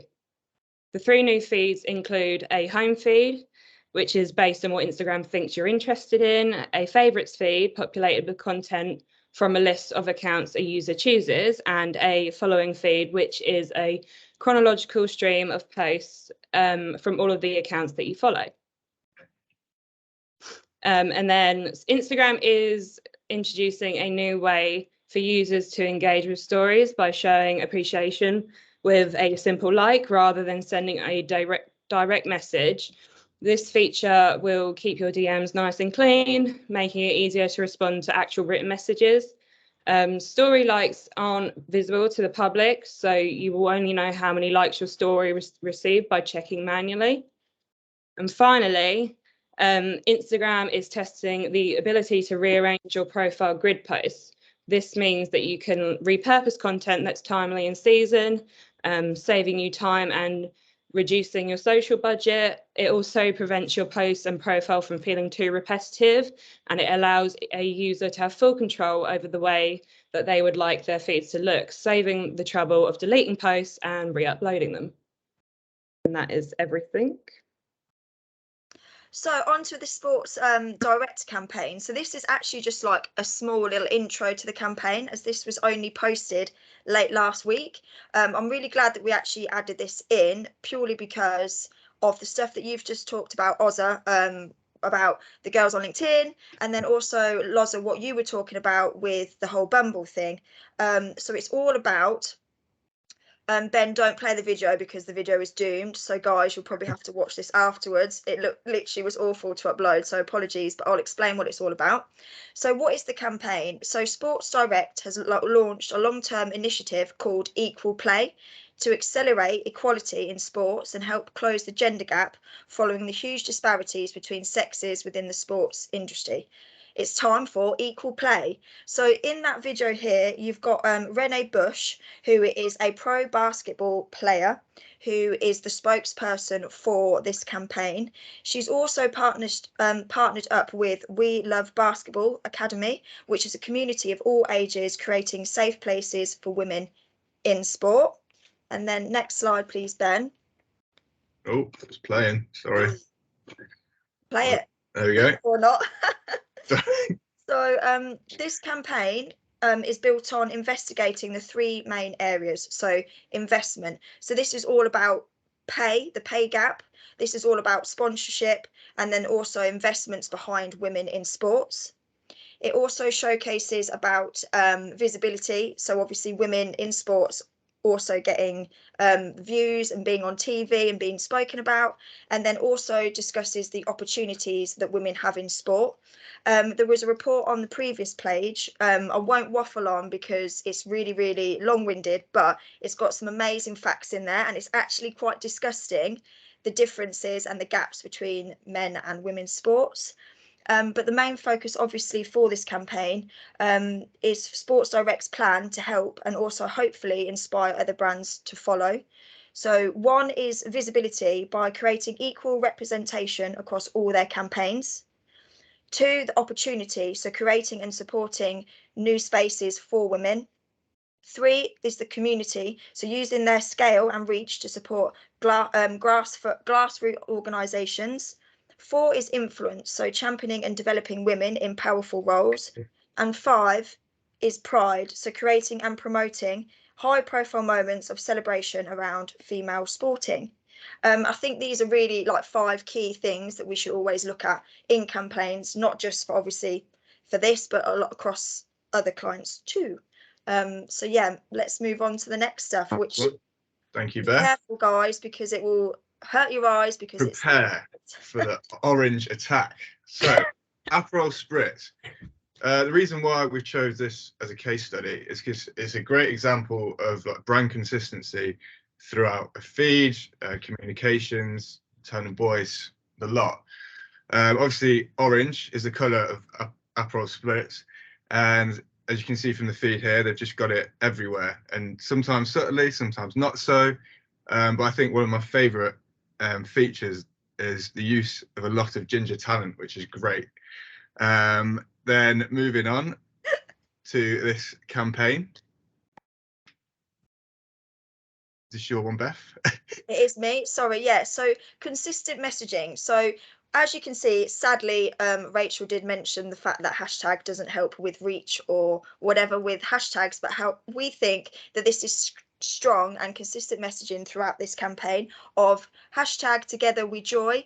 So Ben, if you want to move on to the next one. So this is obviously just talking a little bit more about the campaign itself. So this campaign originally started just before lockdown, which was Together We Joy, they did this amazing campaign where you could click and sign up to enjoy an Aperol Spritz in a pub near you, and you'd actually get a free drink for you and your friends. We thought this was amazing to obviously get the buzz around Aperol Spritz and the fact we can, of course, all be together again. Hopefully in the sunshine or wherever you want to enjoy your Aperol Spritz, you had the chance to all be together again, which of course is so relatable to everybody and how everybody's felt in lockdown. So then we've I'll play this. I don't know if you'll be able to see it properly. Well, in fact, you won't be able to hear it, so it won't have any impact whatsoever. But this example of creative is focusing on the sound effects and the noises that the glasses are making, the filling of the water, really tight, really impactful. It's just a different way that they've approached it. Obviously, you're going to have to watch that one later because there's no sound. This next one jumps on a, can you see that there? You've probably seen this kind of trend, this video treatment trending, but this is a really nice way of approaching it. So we've done some stuff before with a 180 over products, over Sonos as a transition, but I kind of like this one because it's going a step further with the people and kind of like pushing it a little bit more, and the execution's lovely. I think you'll all agree. Okay, and it's oh god, it's not working. So this could be relevant to quite a few of our clients actually. This kind of is food pairing and kind of showing how it's not just about the drink, but you can pair it with foods and stuff. And again, the creative, the split screen on it is just really nice. So we wanted to showcase those. And it's not moving on. Brilliant. There we go. And then back to me, I'll waffle on some more about some stuff. I think this actually relates to what I think Chris and Smith were saying earlier. Obviously, just the key and what was it called? Brand something that you mentioned. I can't remember what you said earlier, but I think this does work for this. And obviously, they've done their research of who their audience is, what their audience enjoys, and then how to just brand the brand guidelines. So it's, you know, it's Aperol because it's orange, and how inclusive they are with everybody that can enjoy Aperol. So yeah, I just think it's a really good case study. Thanks, Beth. So the last case study that we have is kind of more on like an overall arching approach to their creative and what they're doing. And it's Hugo Boss. I've selected them because if you don't follow them, follow their channels. They're absolutely smashing it at the minute. Like all their creative stuff they're doing, I'm enjoying personally. So yeah, I just wanted to highlight some of this. One thing that I've noticed with their highlights in particular and their marketing on the Meta platform that Erin mentioned earlier is this kind of like micro creative treatment. So by a micro creative treatment, I mean, it's like small bits of creative, like in this example, it's a series where it all kind of falls under the same creative approach. So this campaign, they followed on from a previous campaign, which was Be Your Own Boss. This one is what it means to be a boss and who's a boss in your life. So they've gone and interviewed celebrities like Anthony Joshua, Kendall Future, and Kendall Jenner, for example, and asking them, who do you think is a boss? Who is a boss in your life? And what does a boss mean to you? I think this, as well as the creative treatment and how it's all delivered and stitched together, I think it's really engaging for people because it's like behind the scenes type stuff, you know, when like interviewing celebrities, kind of we all kind of have that interest in what their opinion is for some reason. But yeah, I think that's why it works for me anyway. I mean, you can't hear it, so watch them later. Oh God. And then secondly, Hugo Boss are really working well with content creators. So in terms of like collaborating with them, that I think the same as in the LinkedIn presentation, they're just doing it really well. So you probably know who Khaby Lame is, probably saying that wrong, apologies. But he is now almost like a brand ambassador for Hugo Boss. They're featuring him in all their main campaign ads. He's doing his own stuff. He's bringing in his style into the creative. I'll just show you this one. And you'll know like his iconic style if you know the guy. And they even went as far as to shouting him out a happy birthday message on their channel the other day. So yeah, he's like a great example of how they're working really well with content creators, and everything he's in gets engagement in the millions rather than the thousands.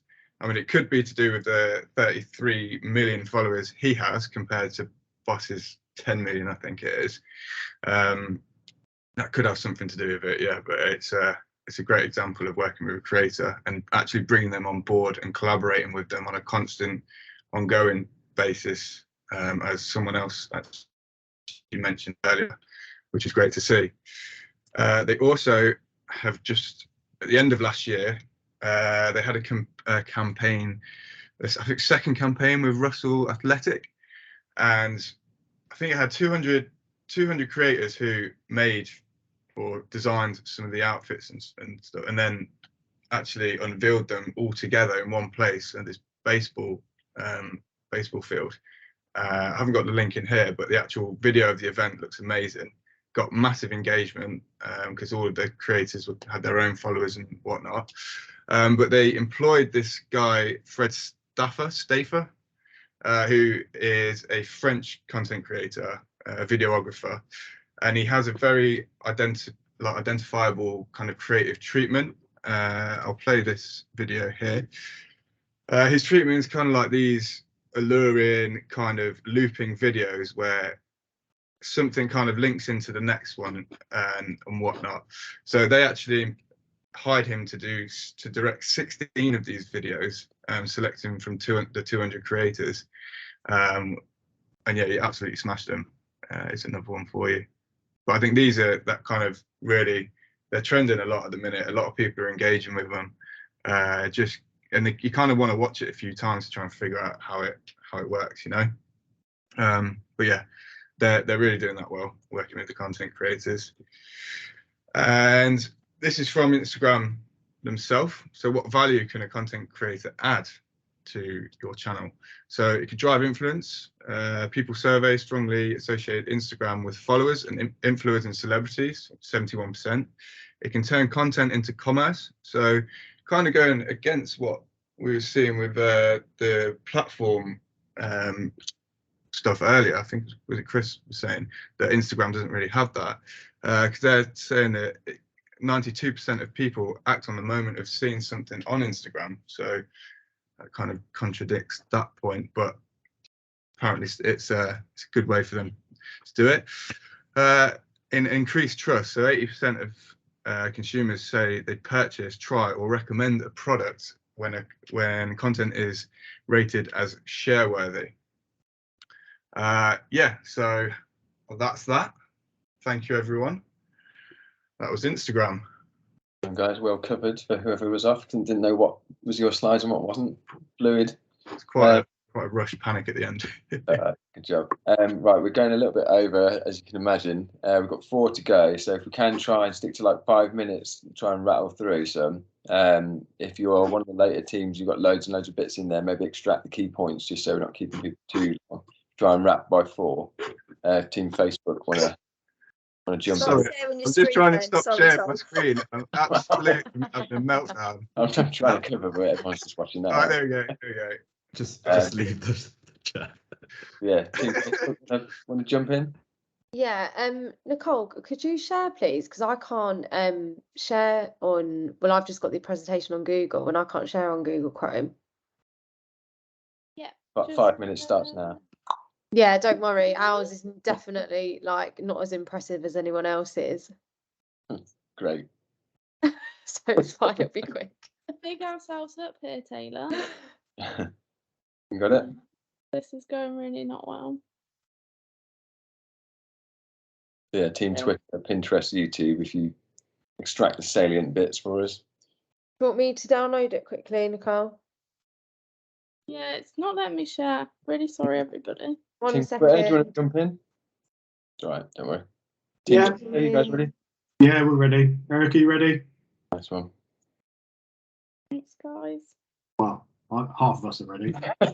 Half is ready too. Sounds like Oh, you no, might be ready, Chris. ready. I didn't realise you said my name. Go on, you go for it. Yeah, cool. So I'll kick us off. So basically with Twitter generally, Twitter seems to be catching up with its competitors in terms of recognizing the importance of engaging users with like rewards and incentives. So whether it's the tipping creators feature where they've just added like 3 additional payment methods to tip and support the creators on the platform, or say the Twitter Blue, like the first ever subscription-based offering, to give like more customized exclusive experience with features like bookmarks and then undoing tweets, which would probably be quite a popular feature. The main sort of updates that we wanted to focus on today were Twitter articles, Twitter shops, professional profiles, and Twitter collabs.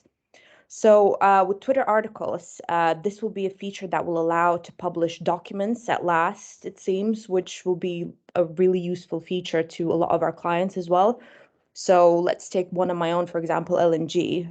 So the PDFs on LinkedIn, like data and statistic-led PDFs, work really well for them.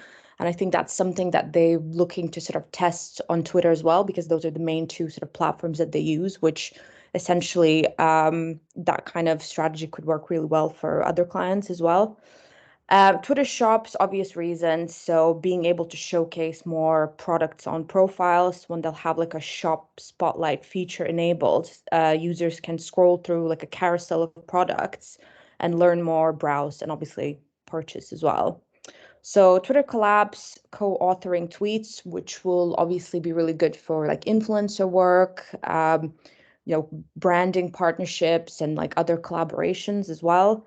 It's sort of like a similar feature what they do on Instagram now, where you can kind of mark a collaboration, which I think they're just kind of catching up on that, which I think will be really good. And finally, professional profiles, which are split into like a business and creator users, and they'll be able to separate their professional and personal profiles if they choose to. So this was meant as like a tool for the users to strengthen their professional presence and their businesses. It will have like additional features like about module, like newsletter module and shop module. So these are sort of like the key main areas of new like updates of interest for us, I think. And then I'll pass it on to you, Chris. Thank you. Right. Always nice to start with a bit of audience participation. Does anybody recognise this painting? Is that KFC guy?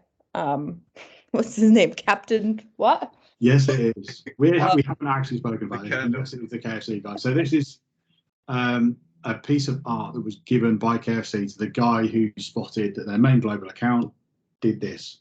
So very subtle, bit weird, but they were basically following 5 Spice Girls and 6 guys called Herb. And just let it sit there until somebody spotted it and then rewarded him with that weird thing. We're actually going to look at the UK, which is our sort of local market, even though it's UK and even though there's an Ireland market as well.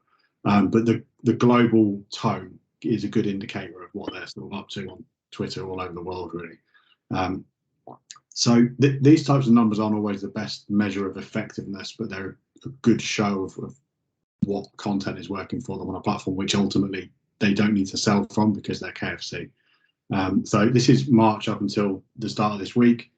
They did quite a lot. This is all their replies as well. But we've picked out some of the reasons why we think they're doing decent numbers on Twitter. And essentially, it's because they embrace and understand the platform. So why is KFC UKI working? They participate in the culture. They make their jokes and responses relevant to their brand. That's, for anybody who doesn't know, that's James Ward-Prowse, the footballer on the left, and his free kicks have been a topic of conversation while they've been in England camp this month. The rest I'm sure you can figure out. They don't hang around. It just doesn't work if these tweets are held up by brands dragging their feet over copywriting and approvals and so on. They can also react really quickly to these little moments of sort of accidental fame on the platform itself because they're so embedded in the community on Twitter. They see this type of tweet happen, which kind of caught fire for a little bit recently. And I'd say they also have a pretty decent filter for what's worth a response, as well as being able to craft a fairly decent one. You know, it's not amazing work, but it just taps into that moment really nicely. And they do that because they're embedded, but also because they're empowered by the business. And because they're empowered by the business as community managers, they can be a little bit cheeky, which is kind of perfect for Twitter. I'm sure you're all aware of Kurt Zuma and his treatment of cats recently, another footballer. And someone's jumped in to the conversation to sort of point out a fairly weak joke in that regard. And most of our clients would shy away from getting involved with a comment like that. But because the KFC guys have the keys, they were able to do that. And there's some fairly sort of serious work going on as well. KFC has this Wingmen series, which is on YouTube primarily, starring, in this instance, Ian Wright, and a rare media appearance for Laura Woods. And integrating into Twitter has helped them to 63,000 video views, as you can see there. There's also been a comic relief bucket hat this month. So they are sinking a lot of resource into Twitter and using it and embracing it for what it is, because they understand it. They're doing it really well. They're not expecting to sell many units from it. So they've made a choice to do it from a brand perspective, and they're doing it really well. So I will leave you with that question. If you're on Twitter, do you need to be more Twittery? And that was us. Nice one. Thanks, guys. Yeah, I think it's almost like Bryn's here that KFC's got a presence on SocialHype. But yeah, nice one. Great little deep dive. Fair enough. Yeah, I think that, yeah, like you say, there's all that red tape that we're continually contending with in terms of wanting to be more Twittery, but it's a good question and a good challenge for sure. Team Facebook, you still flapping or you're all right? Sorted it, Tom. Okay. Sorted it. All right now, yeah. Let's go for it. Sorry, everyone, for that. It's all right. That's it. We got it. We all see that. Oh, you've rebranded. Yeah, it's not just Wow. Facebook, it's Meta as well, isn't it? Well, that's what Brendan said anyway. So, I don't know if you wanted to kick off, Taylor. You were doing these slides that I sent you. My bad. Sorry, everyone. So, Meta's platform general news. So, a bit similar to Instagram, but I think it was last month they announced that due to data laws that they might actually not be allowed to use Facebook and Instagram in the EU, but they've recently signed an agreement that allows them to continue for users to use the platform. They've also released their widely viewed content report specifically for Facebook. However, if you actually click on the report, the top listing for the most viewed page is now banned because they break Meta's guidelines. So you can't actually see what the most viewed content page is nowadays. Quite a few people have been asked to turn on Facebook Protect. At first, lots of people thought it was a scam when loads of people all of a sudden received an email, but it's actually a genuine concern from Facebook. So you might run the risk of being locked out of your account if you don't do the two-factor authentication. Oh, you missed a slide. Luca, if you scroll back quickly and I'll just run through these. So Meta's released a new study and it's not really good news. So it turns out that Facebook's interest targeting is actually could be inaccurate for around 30% of the time, which obviously is not great considering that majority of advertisers base their campaigns around what people are interested on the platform. They've also announced a new crackdown on misleading watch bait. So this includes things like titles, descriptions, withholding key information and sensationalizing content or misleading viewers. So a lot of like that clickbait, fake news kind of video content that you see on Facebook nowadays. On the 30th of March as well, so as of yesterday, Facebook advertisers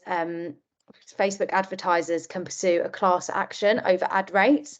So this was ruled out by a judge in the US, which potentially will allow millions of individuals with business accounts who have run ads since 2014 to sue Facebook due to the lack of reach of their ads, which is quite interesting.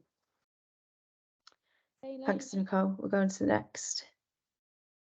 So for new platform features, the new ad placement for Meta are coming. They're due to be released properly towards the end of this year or the start of next year. They will start testing new ad placement capability features, so different places that your ads can be shown. They're hoping that this will give advertisers better control over more specifically where their ads sit, hoping that it will mean that the reach and targeting of their audiences will be stronger, providing them with much better metrics.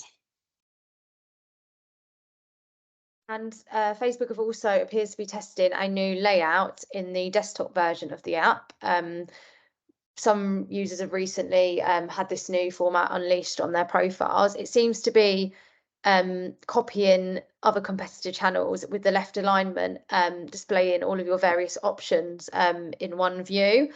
It could mean that each of the areas are more collapsible, so they want you to focus in on the areas that you use the platform for, or it could be that they're just trying to showcase like as much as possible in one view. But there's more to come on that. That's just obviously a little bit of a sneak peek on a couple of people who have said that it's popped up on their Facebook channel.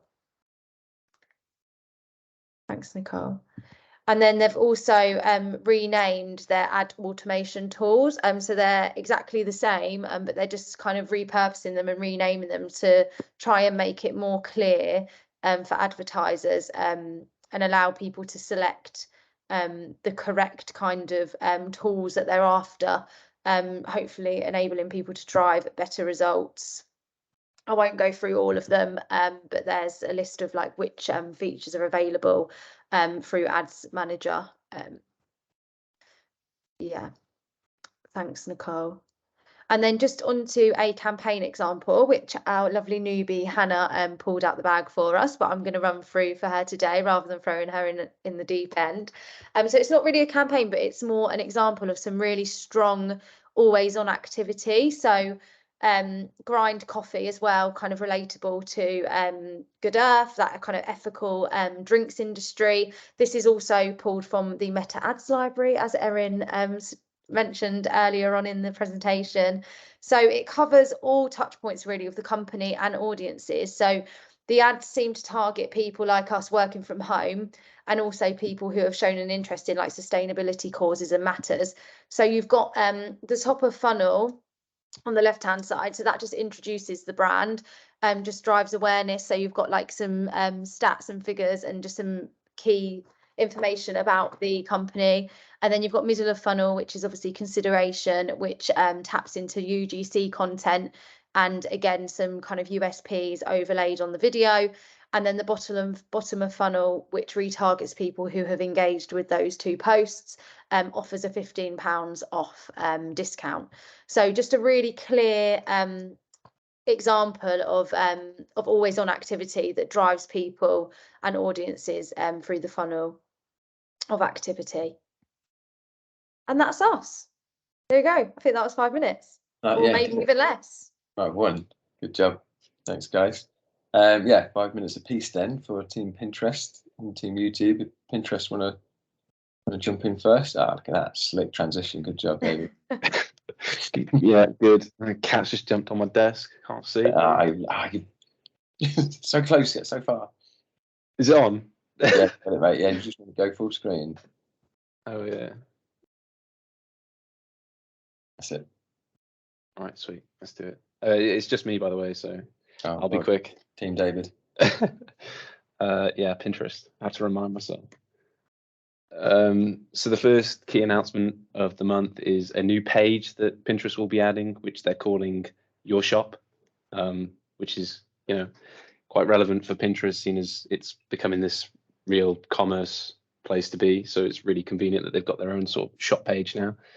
And basically this will have all sorts of items and services tailored to each individual's taste, where you can go to browse, shop and buy.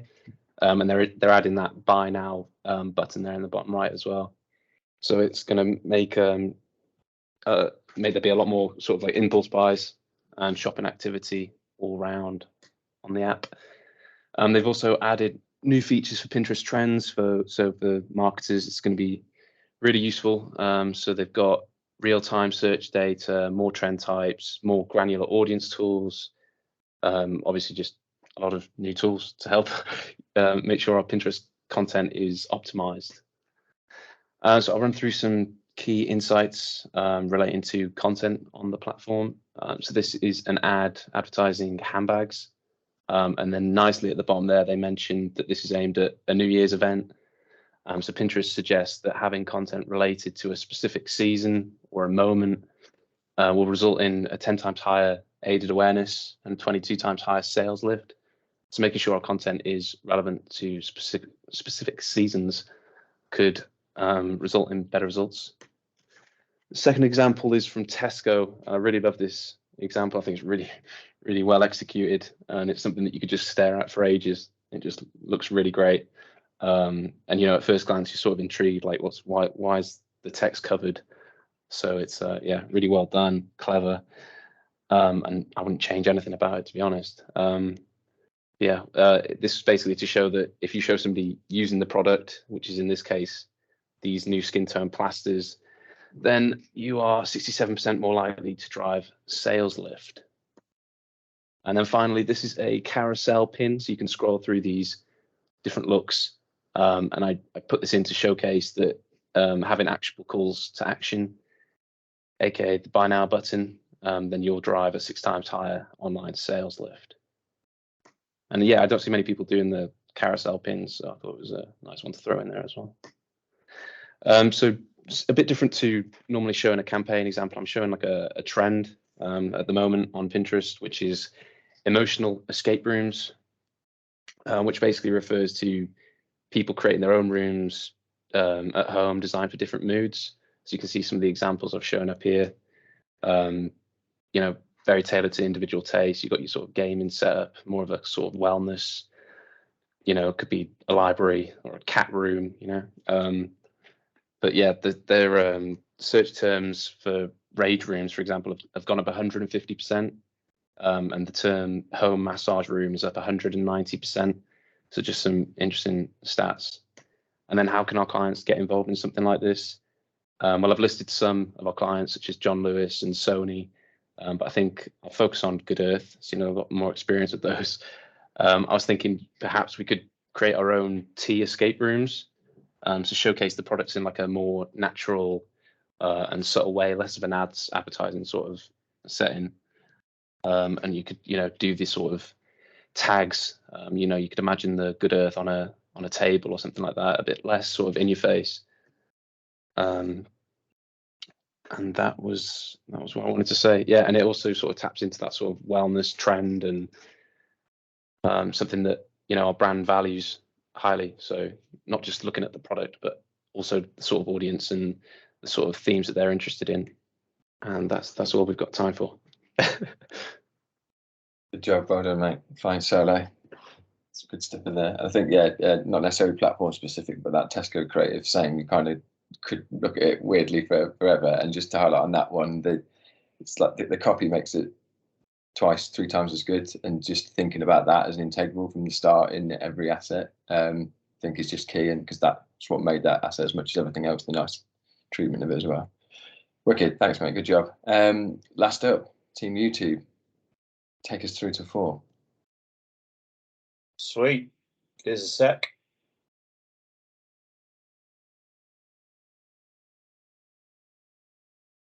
Ta-da. Go.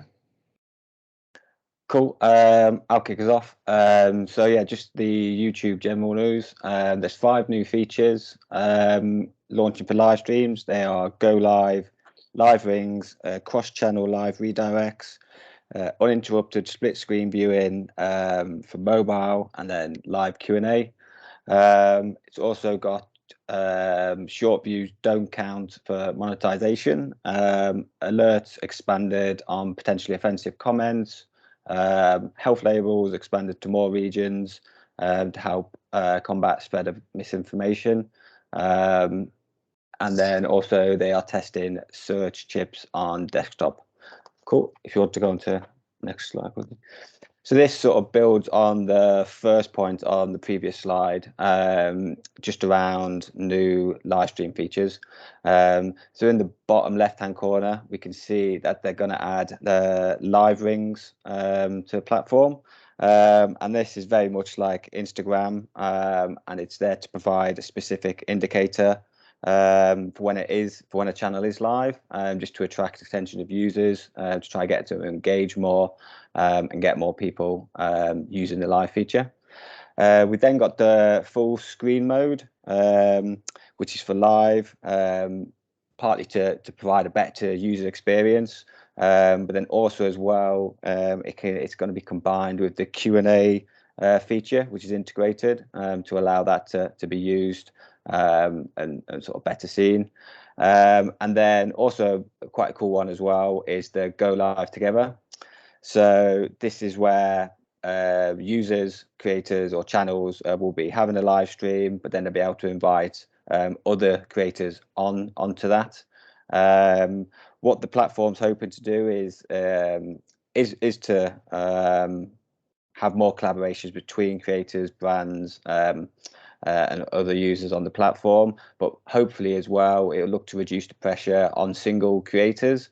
So yeah, the content can be sort of shared out and created across a number of people, and also as well maybe look to different ways for creators to monetize their content through YouTube ads and different tools on the platform. Is that everything? Hi, and welcome to Tim's Insights. This is something I accidentally decided to do some research into it. I noticed that some of the channels I was following were starting to promote second channels specifically for shorts, and from looking into it, it seems the community is pretty split on this, so I thought it was worth sharing. So, should you create a separate channel for YouTube Shorts? Well, there's two sides to the argument. Some people are saying that big channels like Mr. Beast have created a separate channel, and he's probably had word from YouTube to do so. But others are saying it depends on the type of content and what the goal is. One of the arguments for creating a separate channel is if you're worried about losing existing subscribers who are there for long-form content by bombarding them with shorts. Another argument is you can reach new viewers only interested in short-form content, or use the new channel to promote your main channel with a CTA at the end and potentially convert a new audience into subscribers. The argument against a second channel for shorts is that the actual conversion rate from one channel to the other could be very low, and you're better off keeping everything in one place, especially now that YouTube has added a separate shelf for shorts to keep them separate. Another argument against is that YouTube has confirmed that shorts views don't actually count for monetization. So in conclusion, should you create a second channel for YouTube Shorts? Maybe. Thanks, Tim. So to kind of follow all of that up, I wanted to talk about Nike. Now, what they've done basically is to create a show on their YouTube channel that's entirely geared towards younger audiences. So it's called Nike Playlist for Kids, and it's an episodic series of videos that's now in its 10th series, as you can see. And what the series do is they bring together all of their biggest youth athletes into videos in terms of collaboration. And the format of it really kind of varies from episode to episodes, but they're generally just doing kind of goofy stuff. The entire format of it, though, is really, really well designed in that it's all geared towards younger viewers, which basically means that the thumbnails that they use are all mimicking the channels that those users are most likely to be used to watching on YouTube. The format of it in terms of length is very suitable to the watching habits of younger audiences, and also the styling of the videos, which you'll see in the slide that follows this, is really, really kind of on point. So if we think about that from a strategic point of view, it's good for two reasons. The planning of it is really, really good in that, Nike knows that younger audiences, they're not just going to be pestering their parents for the latest Nike kit, but actually they're going to be the consumers and brand evangelists that are going to spend their money on Nike products tomorrow, so the next generation. And they also know that they watch a load of YouTube. So if you combine those two elements, actually this content stream for them is a bit of a stroke of genius from a long-term point of view. But then if we look at the execution of it, that's even more well done, because the aesthetic is so well executed for younger audiences, with 3D motion sequences, the audio, the people they've got involved, the way that they've got them behaving in front of camera, it's all geared in the right way to engage a younger audience. And also the weekly frequency means that you consistently reaching younger audiences each week, but without giving them content fatigue, where they basically just get sick of seeing content from one channel and move on to another one. So that traditionally is very, very difficult for a brand to achieve with content. So it's really, really good on a number of levels, and I'd encourage all of you to go and take a look at it. Just from a video format point of view, it's some of the stuff that they've managed to achieve with motion in particular I found really, really interesting. So yeah, that's YouTube. Cheers. Nice one, thanks guys. Yeah, looks wicked, that last case study there. Thank you. And yeah, all those in favour of a daily episode of Tim's Insights, Hello and welcome to Tim's Insight. Smashed it. It's like Rhymer Bond, not Rhymer Bond. That's going to be a no from me. Either. All right, wicked. Let me kill the recording. Like the Brian Butterfield